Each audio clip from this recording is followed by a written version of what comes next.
Asian কাপে group পর্বের শেষ ম্যাচে উজবেকিস্তানের বিপক্ষে মুখোমুখি হওয়ার আগে নিজেদের শেষ মুহূর্তের প্রস্তুতি সেরে নিয়েছে বাংলাদেশ নারী ফুটবল দল। অস্ট্রেলিয়ার পার্থে ই&ডি লিডস স্টেডিয়ামে স্থানীয় সময় সকাল 9টা থেকে 1.5 ঘন্টার নিবিড় অনুশীলনে ওয়ার্ম আপ এবং পাসিং ড্রিল করেছে মেয়েরা।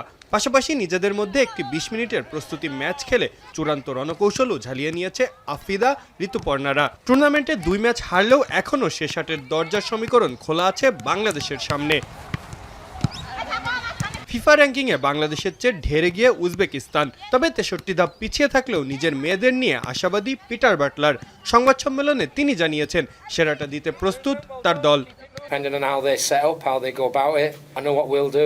Hopefully, with the preparation that we've done of late, it will stand us in good stead. And every day is a learning day. With an average age of 19 and a half, we move into the next game full of optimism and, but at the same time, sort of guarded.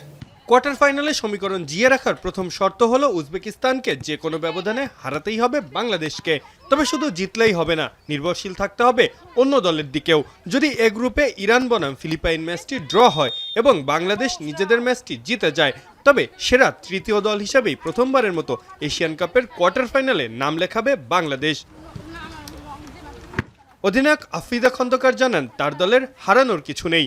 শেষ ম্যাচটি জয় দিয়ে রাঙাতে বদ্ধপরিকর লাল সবুজের প্রতিনিধিরা। উজবেকিস্তানের সাথে আমরা অবশ্যই চেষ্টা করব আমাদের সেরাটা দিয়ে খেলার। আমাদের এখানে হারানোর কোনো কিছু নেই। আমরা প্রথমবারের মতো এখানে কোয়ালিফাই করেছি, আমাদের দেশকে এখানে রিপ্রেজেন্ট করতে পেরেছি, এটা আমাদের কাছে অনেক গর্বের বিষয়। ইনশাআল্লাহ ভালো কিছু হবে কালকে, সবাই দোয়া করবেন আমাদের জন্য। পার্থের রেক্ট্যাঙ্গুলার স্টেডিয়ামের ম্যাচটি তাই হতে পারে বাংলাদেশের নারী ফুটবলের এক নতুন ইতিহাস রচনার সুযোগ। মাহফুজ আহমেদ, এখন।